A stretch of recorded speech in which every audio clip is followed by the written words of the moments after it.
जय गौ माता। हरे कृष्णा। तो आज हम बात करने जा रहे हैं घी के ऊपर। जैसे अभी फिलहाल जो तिरुपति बालाजी में जो लड्डू में जो घी उपयोग किया गया, उस घी में पशुओं की चर्बी, खास करके गौ माता का चर्बी है। उसके अलावा मछली का ऑयल है और कई सारी चीजें जो है पाई गई। तो अब हम भक्तों को इससे कैसे बचें, हम भक्त इससे कैसे सावधान रहें, कैसे बचे, अपने आप को बचा सकते हैं, इस विषय पे थोड़ा चर्चा करेंगे। क्योंकि प्रायः हम लोग जितने भी संस्थान है, मंदिर है या घरों में यूज करते हैं, तो बाजार से किसी भी कंपनी का हम जो है अलग अलग कंपनियों का घी उठा के लेके आते हैं। तो इतना 450 500 रुपये में किलो, कभी कुछ कुछ जगह तो 250 300 रुपये में किलो घी मिल जाता है। तो वास्तव में ये घी कैसे हो सकता है? और हमें तो खास ध्यान ये रखना है कि हिंसा हमसे ना हो, क्योंकि जब भक्ति के पथ पे हम अग्रसर हो रहे हैं, तो भगवत गीता में भगवान बार बार जो है अहिंसा, है ना, उसको शब्द को बार बार बता रहे कि अहिंसा जो है बहुत जरूरी है। तो भक्तों के रूप में हम इससे कैसे बचेंगे? क्योंकि कहीं से भी हम मिठाई खरीदेंगे, कहीं से आइसक्रीम खरीदेंगे, पिज्जा के अंदर जो हम चीज खाते हैं, बर्गर में हम चीज खाते हैं, हम बोलते हैं कि बिना प्याज लहसुन का दे दो, मगर उसमें जो चीज जो आ रहा है वो कहाँ से आ रहा है? हम खूब पनीर उड़ा रहे हैं, है ना, तो पनीर कहाँ से आ रहा है? तो इन पे हमें कभी गौर नहीं करते हैं, बिल्कुल कभी सोचते ही नहीं। तो हम लोग भी जो है एक नॉन वेजिटेरियन कैटेगरी में ही इसमें प्राय आ जाते हैं। तो अभी घी की बात करते हैं, सबसे पहले घी लेते हैं। तो घी की इकोनॉमी क्या है, कैसे बनता है घी? देखिए, जैसे प्रायः गौशालाएं बेचती है, जैसे हमारा है, गौ सेवा का ही घी आता है, आज 2300 रुपया प्रति लीटर है।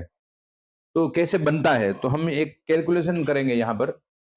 देखिए, दूध कितना चाहिए घी बनाने के लिए? सबसे पहले तो हमें 30 लीटर एवरेज पूरे साल की चाहिए। क्योंकि गौ माता का जो दूध होता है, उसमें अगर फैट की बात करें, FAT फैट, तो फैट उसमें कंटेंट कितना होता है, घी कितना होता है? तो 100 लीटर दूध लेंगे तो 100 लीटर दूध में 4 फैट का दूध नॉर्मली होता है। जब सब गायों का दूध मिलाएंगे, किसी किसी गाय में 5 साढ़े 5 फैट होता है, और किसी में पौने चार चार फैट होता है, किसी में 3.5 फैट होता है। मगर सारा दूध अगर मिला लेंगे तो एवरेज जो बैठेगी वो 4 फैट की बैठेगी। अगर आपने 100 लीटर दूध ले लिया, तो 100 लीटर दूध लेंगे तब जा करके उसके अंदर आपको, अगर बिलोना पद्धति से करेंगे, तो 3.3, मतलब 3 किलो और 300 ग्राम घी ही आपके हाथ में आएगा, है ना। तो 100 लीटर दूध की अगर आज क्या कॉस्ट गिनेंगे आप? 100 लीटर दूध की अगर प्राय बेसिक अगर हम गौशाला की कॉस्ट गिन ले, तो भी 50 रुपए से नीचे दूध आपको नहीं मिलेगा, मिनिमम 50 रुपीज। तो ये 50 इंटू 100, ये आपका हो गया 5,000 रुपया दूध का। तो 5,000 में से आपको कितना मिल रहा है? Divide by 3.3। तो ये 1 लीटर घी की गौशाला की अपनी कॉस्ट 1,515 रुपया हो गई। अब इस कॉस्ट में दूध गर्म करना नहीं आया, क्योंकि दूध को गर्म करना पड़ता है 90 डिग्री, फिर उसको 42 डिग्री पे लाना पड़ता है, फिर उसमें दही जमाना पड़ता है, फिर उसको बिलोना करना पड़ता है, मक्खन निकालना पड़ता है, मक्खन को अगेन गर्म करना पड़ता है घी बनाने के लिए। मक्खन को जब उबालेंगे तो घी बनेगा, क्लियरिफाई करेंगे, फिर उसका ग्लास की बोतल में भरेंगे, जो एक बोतल की कीमत कम से कम 25 रुपया होती है। उसके ऊपर स्टीकर लगता है जो 5 रुपए का होता है, उसके ऊपर आउटर बॉक्स जो आता है वो 10 रुपए का होता है, फिर उसके ऊपर एक ब्राउन बॉक्स आएगा जिसके अंदर पैकेजिंग होगी, उसकी कीमत होगी। ये सब कुछ मिला करके इसकी जो फाइनल प्राइस होगी, उसके ऊपर जो है हम जो मैन्युफैक्चरिंग करने वाले हैं उनका प्रॉफिट होगा, उसके अलावा जो डीलर डिस्ट्रीब्यूटर होंगे उनका प्रॉफिट होगा, और इन सब के ऊपर सेंट्रल गवर्नमेंट और स्टेट गवर्नमेंट के GST टैक्सेस होंगे। तो कुल मिलाकर आप मान लीजिए क्या भाव में घी पड़ना चाहिए, बराबर। ये तो एक हो गया बिलोना पद्धति का घी। एक दूसरा बनता है जिसको बोलते हैं क्रीम बेस्ड घी, क्रीम में से निकाल करके। तो कैसे होगा क्रीम वाला घी, कैसे बनेगा? तो चार, जो हमने बोला कि 100 लीटर में 4 फैट होता है, तो 25 किलो दूध में से 1 किलो घी बनेगा। तो 25 किलो इंटू 25 रुपीज, 25 इंटू 50, क्योंकि 50 रुपए में लीटर है, और 25, फिर भी उसकी कॉस्ट पड़ेगी कितना? 1,250 रुपया। अगर क्रीम वाला घी भी लेंगे, गौ माता का भी क्रीम वाला घी लेंगे, तो ये गौशाला को इटसेल्फ 1250 में पड़ेगा। तो ये 2000 से नीचे वो नहीं बेच सकता। 1800 2000 उसको क्रीम वाला घी का भी लेना पड़ेगा। अगर बिलोला लेंगे तो 2300-2400 का पड़ेगा, क्रीम वाला उससे सस्ता नहीं पड़ेगा। तो ये हो गया जी। ये फिर गाय भी संरक्षित है। ये जो गाय है, सपोज हमारे पास अभी 1000 गायों का हम लोग दूध, गोबर और गौमूत्र कलेक्ट कर रहे हैं, 4 गौशालाओं से आता है। तो ये गाय सब संरक्षित है। सपोज कल जाकर के गाय बुढ़ी हो जाएगी तो उसको स्लॉटर हाउस नहीं भेजा जाएगा। नॉर्मली क्या करते हैं, गौशाला खुद ही पालती है जीवन भर। अगर व्यक्तिगत है, कोई पर्सनल है, जैसे पर्सनल व्यक्ति के पास 4 5 10 गाय है, तो वो क्या करेगा, पांजरापोल में जाके छोड़ के आएगा। पांजरापोल मतलब जो एक प्रकार का गौशाला का दूसरा वर्जन होता है, जिसमें एक कम्युनिटी, कुछ पर्टिकुलर कम्युनिटी है, जैसे बनिया कम्युनिटी है, जैन कम्युनिटी है, ये लोग खूब भर भर के डोनेशन देते हैं पिंजरापोल को। क्योंकि पिंजरापोल क्या करते हैं, ऐसे गायों को लाइफ टाइम तक संभालते हैं।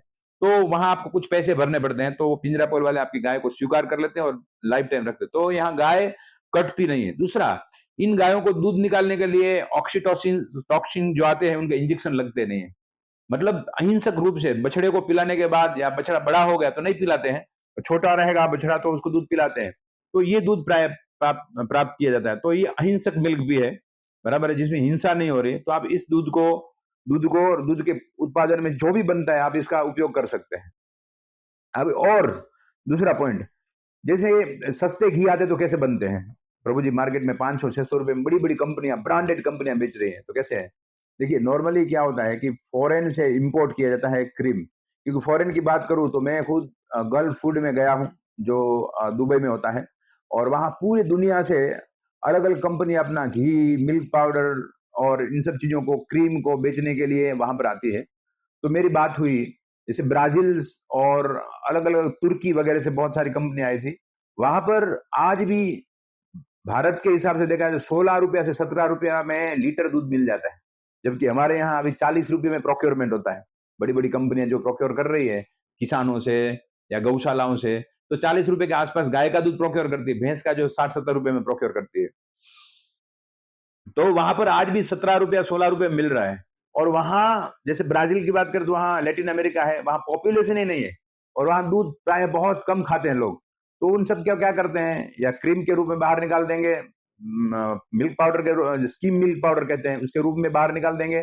तो वहां का स्कीम मिल्क पाउडर जो है, 1 टन का भारत के हिसाब से, मैंने पूछा तो कितना रुपया, तो 2800 रुपये में टन मिलता है वहां पर, है ना। और यहाँ पर भारत में, वही भारत में जो है 4,500 से 5,000 रुपये भाव है 1 टन का। तो भारत में दूध की प्रोडक्ट सब महंगी है। और वहां से क्यों नहीं यहाँ आ पाता है फॉरेन का जो इतना दूध है? क्योंकि भारत सरकार ने 100% ड्यूटी लगाई हुई। 17 रुपये का यहाँ आएगा तो 34 रुपये का हो जाएगा। भारत सरकार नहीं चाहती कि यहाँ पर वो दूध आए, क्योंकि वहां से जो दूध यहाँ आएगा तो यहाँ का पूरा जो मिल्क का इकोनॉमी है, जो एनिमल जो लोग रख रहे हैं, सब बंद कर देंगे, क्योंकि वहां बहुत सस्ता पड़ेगा वहां से, और क्वालिटी भी हमसे अच्छी होगी, स्वाभाविक है। तो वहां से जो क्रीम आ जाती है, वो एक तो क्रीम से बनता है। और वहां तो 100% ब्राजील वगैरह देशों में, जो अगर क्रीम वहां की ले लें, चलो अच्छा, एटलीस्ट गाय का दूध की क्रीम तो है ना। मगर वो मलाई आएगी, जो मलाई देने वाली गाय अंत में काटी जाएगी, वहां की जो गाय होगी काटी जाएगी। एक तो ये कैटेगरी की मलाई आती है, बड़ी बड़ी, बहुत बड़ी बड़ी कंपनियां वहां से इंपोर्ट कर लेती है। मतलब क्या, छुपे रास्ते से इंपोर्ट करती है, कुछ बिना ड्यूटी दिए कुछ करके ले आती है।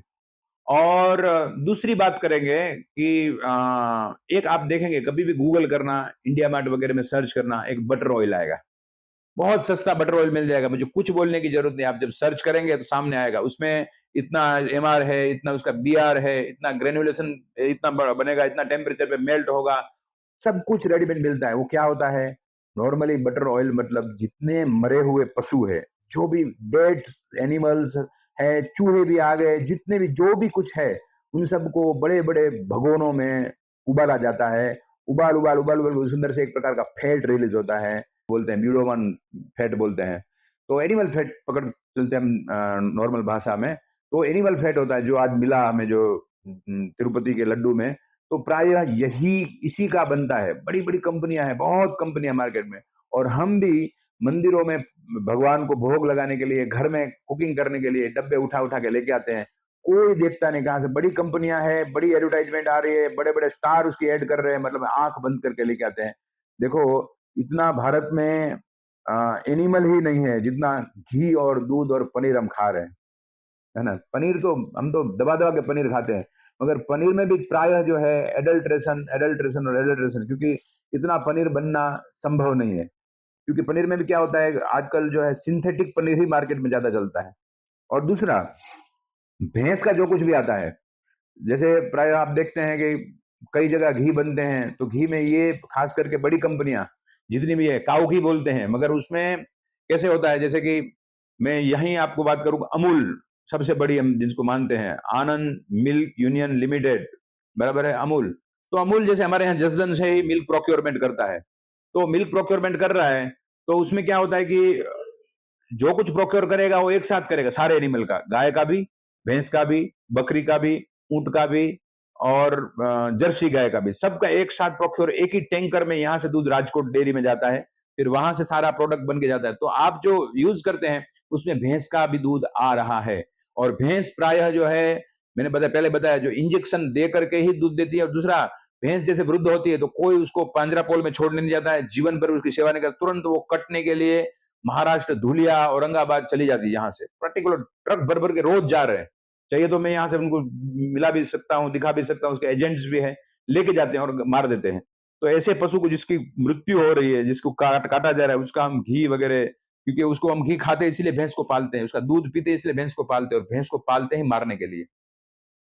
मगर गाय में फिर भी थोड़ा सा लोगों में दया है, क्योंकि धर्म के साथ जुड़े हुए हैं, खासकर सौराष्ट्र और राजस्थान, ये दो राज्य ऐसे हैं, मतलब गुजरात में पर्टिकुलर सौराष्ट्र और कच्छ एरिया रीजन, और कुछ कुछ जो है राजस्थान बॉर्डर वाला एरिया, और बाकी जो है राजस्थान में पांजरापोल जैन लोगों की कम्युनिटी के कारण बहुत बड़े बड़े हैं, तो वहां पर गाय है प्राय बच जाती है, वो कटती नहीं है। बाकी दूसरे राज्यों में ये बहुत मुश्किल है, क्योंकि दूसरे राज्यों में गौशालाएं, पांजरापोल कॉन्सेप्ट है ही नहीं, ये गुजरात में है। तो हमें प्रयास करना चाहिए जितना हो सके उतना, जो दूध हम ले रहे हैं, जो घी हम खा रहे हैं, वो कहाँ से आ रहा है देखना, नहीं तो हम भी पाप ही खा रहे हैं, हम भी गायों की हत्या के लिए जिम्मेदार है। और खास करके आप गूगल कीजिए बटर ऑयल, ये बटर ऑयल बहुत गंदी चीज है, जो उसमें से ही प्राय लोग घी बनाते हैं, बड़े बड़े, मैं नाम नहीं, ब्रांड का नाम नहीं लेता हूँ किसी ब्रांड का, बराबर है, मगर प्राय उससे बनाते हैं। तो हमें बड़ी कंपनियों में भी यही समस्या है, क्योंकि क्रीम खरीद करके ही जो है, इवन पतंजलि जैसी कंपनियां भी क्रीम खरीद करके ही घी बनाती है, वो क्रीम कहाँ से आ रही है खुद को ही उनको ही पता नहीं है ना। तो हमें बचना चाहिए, और सभी जितने भी हमारे ऑर्गेनाइजेशन है, जो मंदिर है, सबको इसमें ध्यान देना जरूरी है। अगर इसे ठीक से देखेंगे नहीं, कल जाकर कोई हमारे यहाँ भी टेस्ट करेगा, उसमें भी अगर ये सब चीजें पकड़ी गई तो हमारा भी नाम बदनाम होगा। इसलिए सावधान सावधान सावधान, हमें कुछ भी करके जहां भी हो सके तो प्रभुपाद जी का नाम कहीं भी नहीं यूज करना है, जहां हम ऑथेंटिक, हमें खुद को ऑथेंटिसिटी पता नहीं है, इस्कॉन का नाम यूज नहीं करना चाहिए, हमें खुद को ऑथेंटिसिटी पता नहीं है। हमें पूरा 100% विश्वास होगा हमारे यहाँ जो चीज बन रही है वो 100% प्रमाणित है, गाय की हत्या नहीं हो रही है, तो ही आप इस प्रयास को कीजिए। इसलिए हम लोग क्या करते हैं, पर्टिकुलर दूध हम भी कलेक्ट कर रहे हैं, मैं पिछले 15 साल से घी बना रहा हूँ, दूध उन्हीं व्यक्तियों से लेते हैं जहां हमें पूरा भरोसा है कि इनकी गाय मरेगी नहीं, इनकी गाय कटेगी नहीं। अगर कहीं भी थोड़ा सा भी डाउट है तो हम उनका दूध प्रोक्योरमेंट नहीं करते हैं। तो हम भी ऐसा नहीं बोल रहे हैं कि मेरा ये कहना नहीं है कि चलो आप जो है सारे बंद कर दो, हमारा घी ले लो, क्योंकि संभव नहीं है। एक गौशाला इतना घी कभी प्रोड्यूस नहीं कर पाएगी, पूरे जगत को कभी पूरा नहीं कर पाएगी। तो और जितनी भी गौशाला आपके आसपास में है, जो भी गौपालक आपके आसपास में है, जो भी संस्था इस अच्छे काम को कर रही है, सनातन धर्म की किसी भी संस्था हो, किसी भी गौशाला, उनसे जाइए, देखिए, उनको भी ग्रीड नहीं है ना, एक खास देखना, क्योंकि भक्त होना भी जरूरी है। व्यक्ति अगर उसको ग्रीड होगी तो गाय दिखाएगा 100 और दूध लाएगा कहीं और से, घी कहीं से और से ला करके, मक्खन कहीं से ला कर उबाल करके बना के दे देगा। ये भी बहुत सावधानी बरतनी जैसी है कि व्यक्ति कैसा है, व्यक्ति ग्रीड वाला तो नहीं है, भक्त तो भगवत भक्त तो है कि नहीं। क्योंकि ये भी गायों के आड़ में भी ये काम हो रहा है, मतलब अभी देखिए आप अमेजोन पे हजारों गिर गाय का घी आपको मिल जाएगा, मगर वो क्या करते हैं, बाजार से कहीं से भी घी उठाते हैं और पैकेजिंग करते हैं और सीधा अमेजोन पे डाल देते हैं, क्योंकि अमेजोन को बड़ा कमीशन चाहिए, इसलिए डाल देते हैं। और गिर गाय के नाम पे घी खूब बिक रहा है। मैं अपना खुद का बताता हूँ, एक मुंबई की व्यक्ति था, हमसे घी खरीदता था, घी खरीद के खुद मतलब एक बरणी जैसे मटके जैसी कांच की बरणी में पैक करता था, ऊपर कंतान बांधता था और घी बेचता था, मतलब 3600 रुपया पर लीटर बेचता था। तो हम उसको दे पा रहे तब तक दिया, फिर उसको एक सस्ता मिल गया और 700-800 रुपये में देने वाला राजस्थान में, उसने हमारा बंद करके वहां से लेना चालू कर दिया। तो लोग ऐसे ग्रीडी है, मतलब वो 3600 में खुद बेच रहा है, मगर वो हमको 1200-1300 नहीं दे पा रहा था और आज से लगभग मैं 7 साल पहले की बात कर रहा हूँ, तब दूध की कीमत भी कम थी। तो उतना नहीं दे पा रहा था, उसको और सस्ता चाहिए था।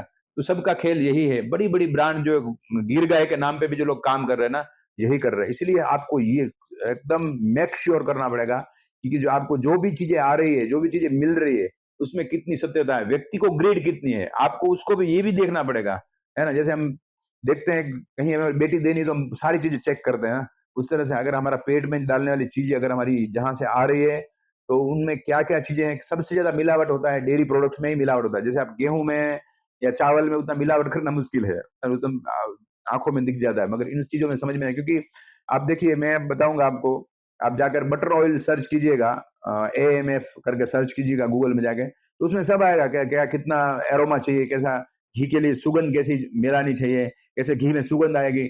आज हमारा घी लेंगे तो आपको उतनी सुगंध नहीं आएगी, उतना कलर आपको नहीं मिलेगा, मगर आप जो ये बड़ी-बड़ी कंपनियाँ हैं, डुप्लीकेट कंपनियाँ, उसमें डुप्लीकेट में सबसे ज़्यादा सुगंध आएगी, इतनी बढ़िया सुगंध आएगी और इतना बढ़िया ग्रेनुलेशन रहेगा, इतनी अच्छी क्लैरिटी रहेगी, आपको oh wow! This is super delicious क्योंकि आपने ओरिजिनल कभी खाया ही नहीं। ओरिजिनल में क्या होगा, जैसे हमारा थंब ये है, देखिए ये टेक्सचर है हमारे, हमेशा किसी के मैच नहीं होते, ह्यूमन जितने हैं।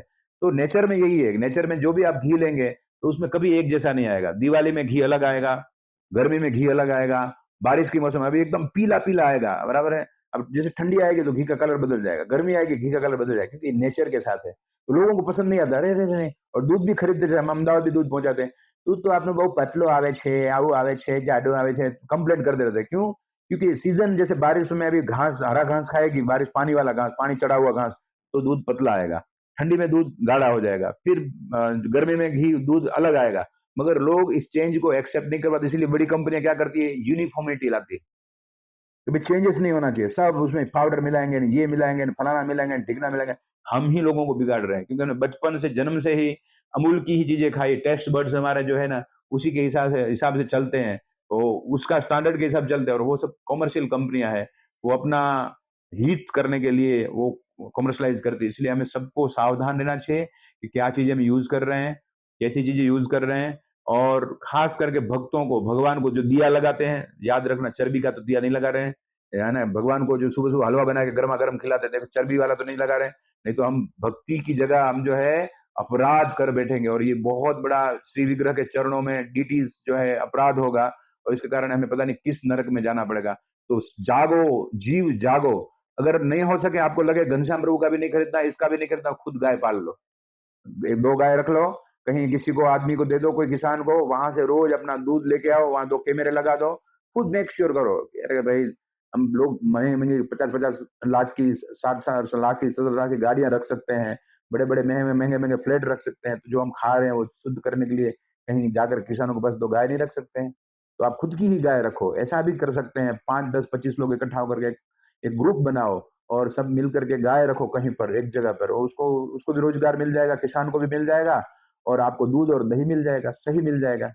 तो इस तरह से जागो, हमारा यहाँ कोई अपनी खुद की इमेज चमकाने की भावना नहीं है, हमारा यही है कि तो बरसों से हमें पता है क्या हो रहा है।